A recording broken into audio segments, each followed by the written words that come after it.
Well, good morning, church. As we begin, I first want to thank you for your giving and for the way in which you bless the church with your gifts and your life and your service. This is a season of thanksgiving and gratitude, and today I want to take a couple of minutes to reflect on the fact that God is at work and what that means for us. I want to reflect on what it means to be a church, who we are and what we're doing, and I want to thank you for being the church of God. The past couple of months, I've had several people, both in the church, new families attending, other pastors, family, friends, ask me the question, how is church going? It's their version of how's work.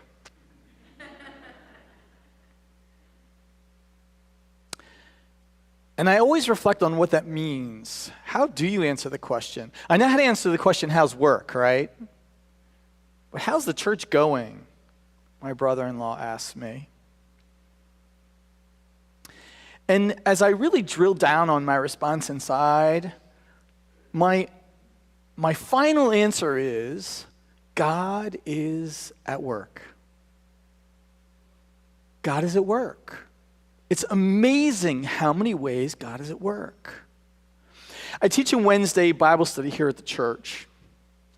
We're going to be walking through the entire Bible in 31 weeks. And we've been walking through the Old Testament, and we've been talking about what we see in the Old Testament. And I've been reflecting on some of the themes there. And in it, the Old Testament reminds us of three very important things that carry over clearly into the New Testament. The importance of vibrant worship, the importance of growing in our faith, and the importance of blessing the world around us. Vibrant worship, growing in our faith, and blessing the world around us. The United Methodist Church was founded in John Wesley, on two things that were critical for him: personal holiness and social holiness. Having a relationship with God and knowing what it means to grow in that faith, and then living out that faith in our world. And as we read the Old Testament, what we realize as we go through it and as I showed them is that the church, the people of God, are always just one generation from extinction.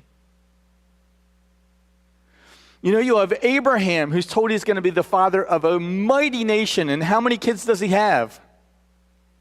0. He's got 0 kids.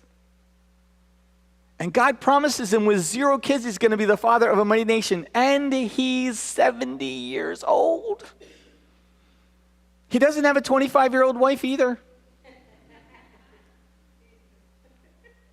They're old together. And the idea of being a great nation or starting parenthood at 75 must have been exhilarating and terrifying at the same time. Can you imagine?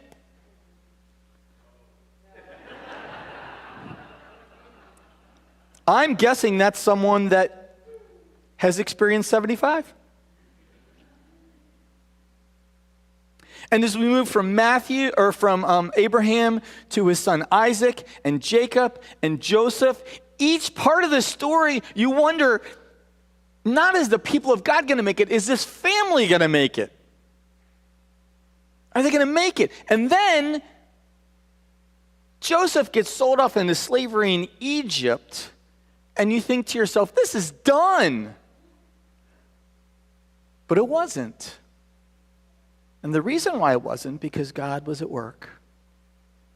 God was at work. And that is so much of what the Bible's about. It's about the fact that God is at work.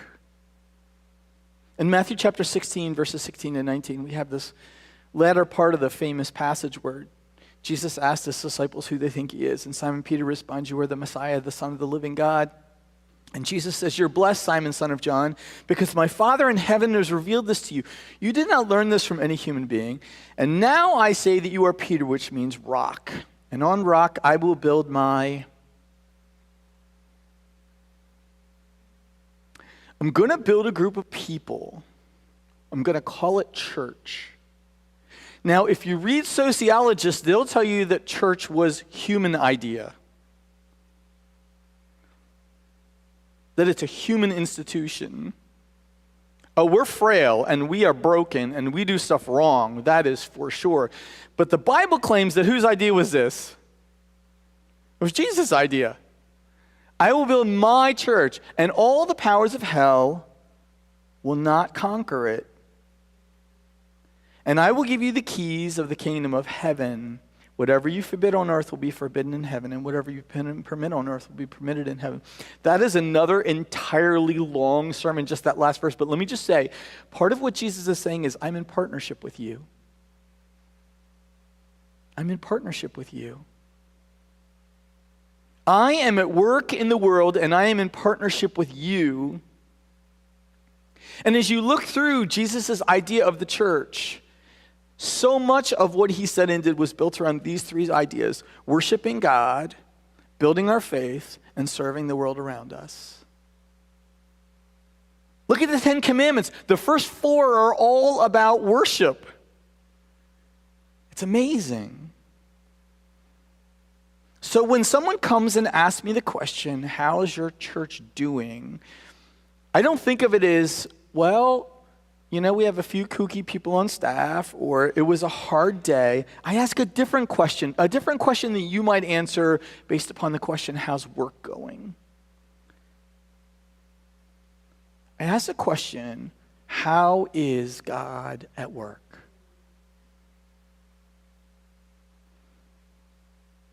When a friend spoke to me recently about this, my friend said to me, if Bethany ceased to exist, would the community even know?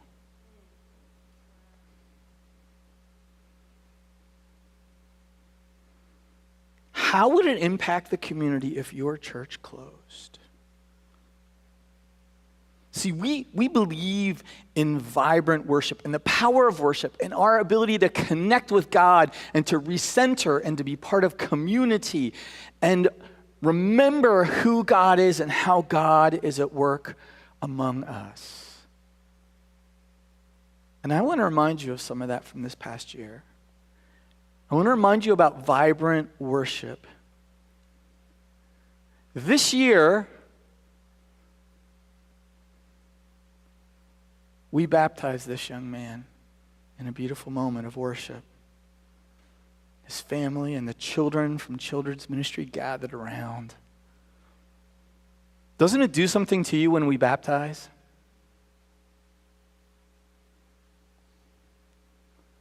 And because you're not in all the services, we had this beautiful moment. And that little baby put their hand in the water and splashed it all around. Mom got wet, which was a victory for me. We brought in new members as people continue to connect to our community. We've twice recently offered another new members class. We've had 10 people that said that they wanted to join. We just can't get them all in the room at the same time because God is at work. We've had some amazing guest pastors speak up here this year, haven't we? Yes. Kim Locke. How many of you remember her Mother's Day sermon? Wow. This summer we had retired pastors come up and speak. We believe in vibrant worship. What an amazing thing. And that's reflected in our music ministry. If you haven't been to our different services, God is at work in them. How many of you are blessed by the praise band?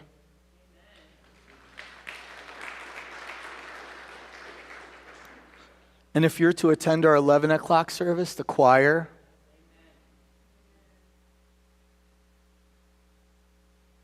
And then the handbells. It's always a beautiful moment when the handbells open the service. There's something about that ringing that just is absolutely amazing. And then we have our team B on handbells.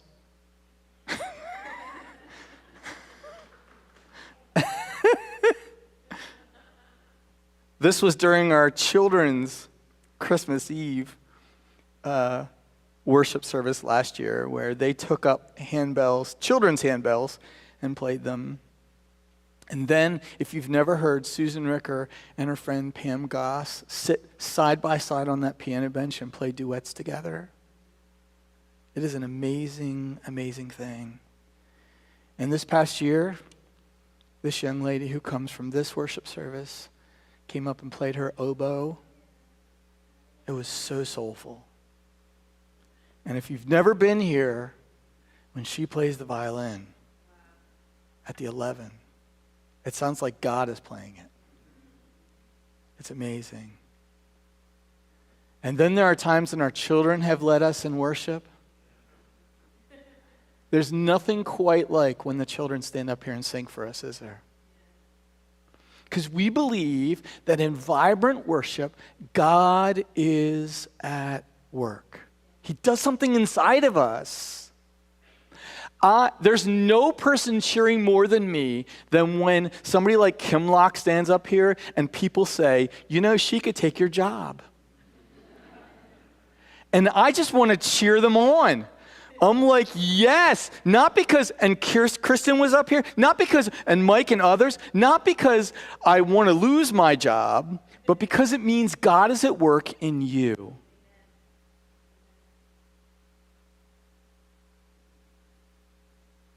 And that is powerful.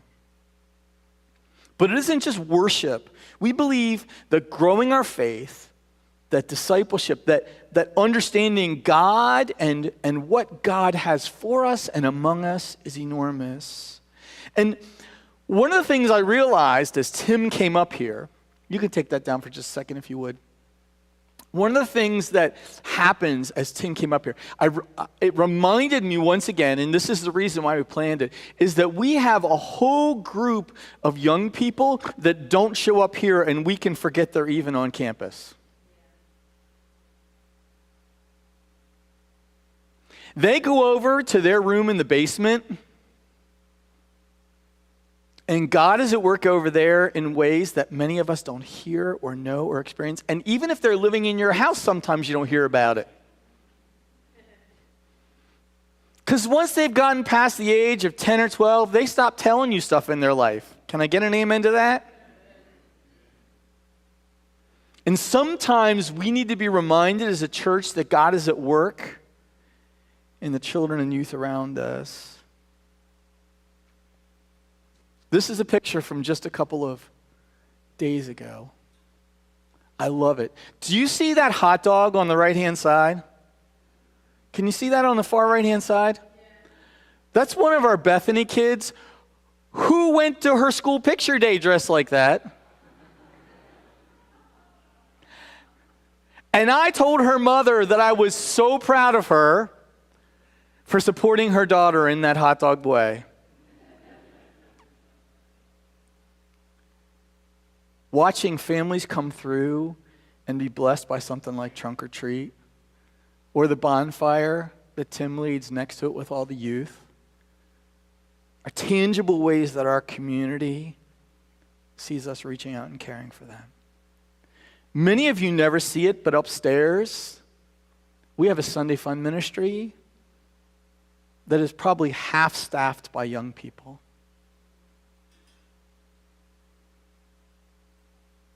We have teenagers that get out of bed on Sunday morning and come just to do this and nothing else. And they're here 2 and sometimes 3 Sundays a month.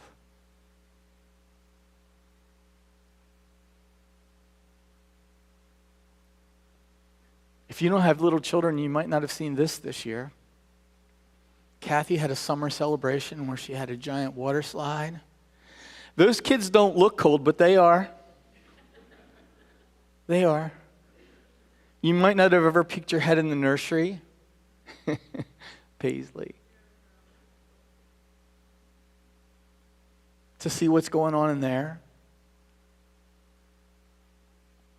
And some of you have been here on Sundays where we brought the kids up front.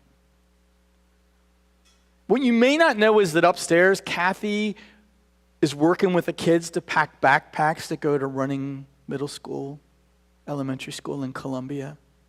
70 to 100 of them a month. That she sent out, on average, 300 shoe boxes to kids around the world every year at Christmas time.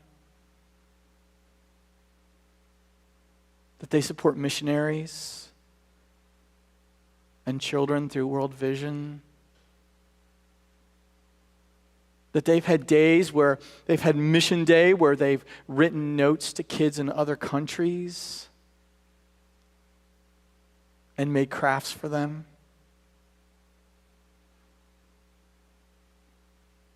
Because we want our kids to know more than just a Sunday school lesson. We want them to know that God is alive, that God is at work, that God will shape them. We want them to become teenagers who believe in the power of God and celebrating and worshiping and praising and serving God. Samantha Donovan has been a huge help in our youth ministry. She does so many things, including the website stuff. If you've never gone on a youth, our youth have their own webpage. I don't know if you know that. They do. There are so many things that they do. And some of them are very crazy. Like Tim has done cupcake battles. I'll go out in the lobby and Amazon will have delivered giant boxes of colored cornstarch. And I'm like, this could only be for Tim Jones. And he will lay out tarps in the parking lot and give kids Dixie cups full of colored cornstarch, and they will have a color battle, and by the time they're done, there are 17 different colors. But more importantly, they've invited their friends. Because who else throws colored cornstarch at each other? This is the only place in Howard County where you're going to get to do that. And they connect. And they discover, and they begin to ask important questions. Tim honestly takes them deep. He walks them through hard things. They're dealing with hard things. Do you remember what it was like to be a teenager? They're dealing with hard things. He takes them to Brooklyn. It's an exhausting trip. But they love it. Tim says the highlight of his year is confirmation. Confirmation is where he gets to ask them the question, do you really understand who God is? And do you believe? I'm not forcing you. There's never any forcing. We're always inviting. And if the answer is not yet, Tim actually pushes them to say not yet before they say yes, because he doesn't ever want to force an answer out of them. He wants it to be their faith. And so when they come to us and say, we want to be baptized, we're confirmed, they mean it. Because God is at work. And then there are all these ministries at work in our church. Maybe you were here for the Culture Fest that we had that Pastor Dawn led for us, or we got to celebrate the different cultures around us, or the ministry fair in which we got to lift up some of the ministries around us.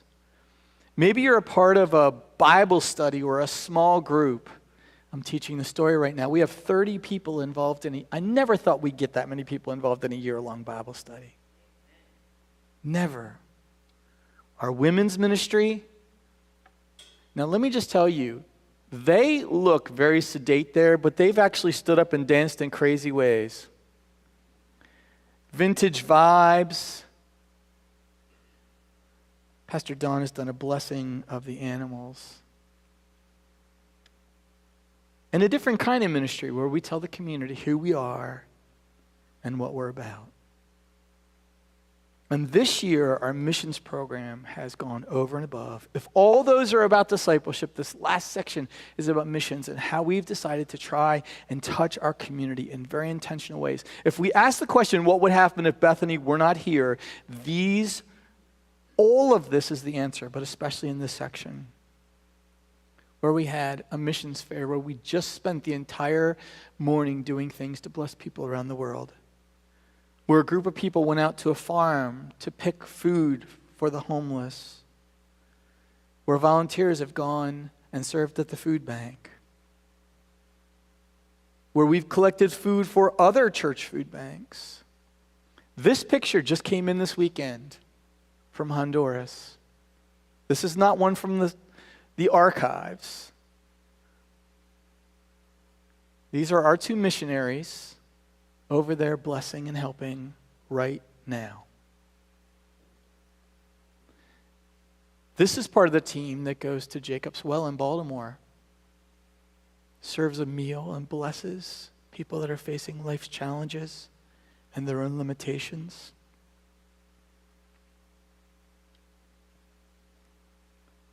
This is our prison packing ministry. As they pack gifts for Jessup Prison. This is our rebuilding ministry.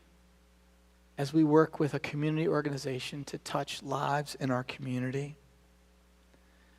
This is our group, part of our group of people that have helped legal immigrants coming into our community to find a place and relocate them. And this is our Rise Against Hunger, where in 2 hours we pack 10,000 meals. 10,000. So I'm going to pause for a minute. If you in some way in this year were involved in our worship or music ministry, would you take a moment to stand up? Come on. Would you thank them?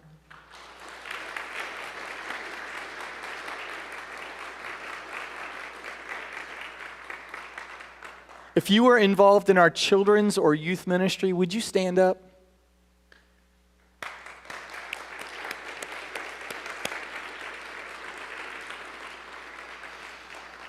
If you were involved in one of our other ministries that we listed, or our Bible studies, or our small groups, would you stand up?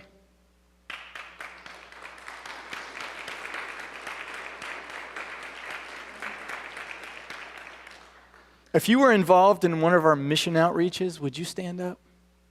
Rise Against Hunger, any of those.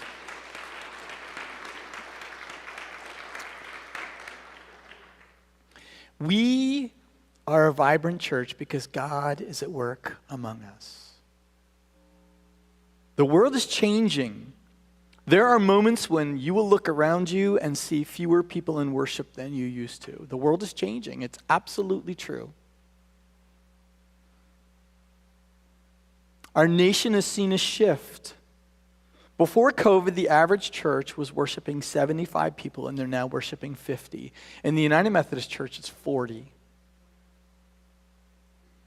The average United Methodist Church on a Sunday morning has 40 people in it in our conference.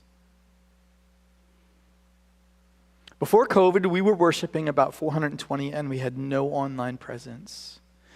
Today, our average is 240 with adults, youth, and children, plus another 100 online, so it's about 340. But because the number of people per week that's averaging their regular attendance has gone down, we still have close to 600 active people in this church.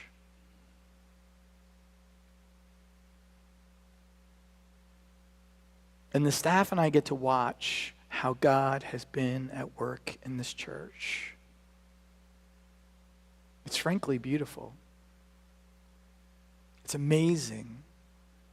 It reminds me of the goodness of God. And when I'm having a hard time in my own life, I'm reminded that God is still at work in our world in beautiful ways. There are new challenges for us as a church and for the church at large. There are new patterns. So if someone doesn't come to church for 2 months, it used to be that they were sick or there was a problem, and now that's not often the case. And so sometimes we call people and go, yes, I've missed you, and they go, I'm just fine. And the line between caring and guilting people can be really tough. Because we want to care for you, but we're not trying to guilt you. Identifying those new patterns is hard. Identifying new needs. We're watching some of the things that used to meet needs no longer meet needs. Vacation Bible School used to meet a lot of needs in this church. And now, it meets a lot fewer. And so we've had to do new things to make that happen. To find new avenues to bless kids. We've had to try things. We've had to try and fail a lot. We've had to kill things that we loved because it no longer gets a response. And things have gotten very technical. When I first came here, there was a soundboard that had sliders and twist knobs, and it's all digital back there. I've been trained 3 times on that soundboard, and I think I finally got it. Because it's hard. And even when we have people back there that really know what they're doing, on any given Sunday, I will claim out loud that the devil is found in the media. Not in media in general, I mean in our media. Because we have everything set up and then the sound stops working on Facebook, YouTube, or both, and people are texting us and calling us, and we're like, we're trying. Because it's also harder for volunteers and for staffing and all of that. But despite all of those challenges, despite all those things, every picture you saw was taken this year. This year. Because God is still at work. God is still at work. And if you don't believe me, we do actually have the video, I believe, for the middle school. Watch this as we close.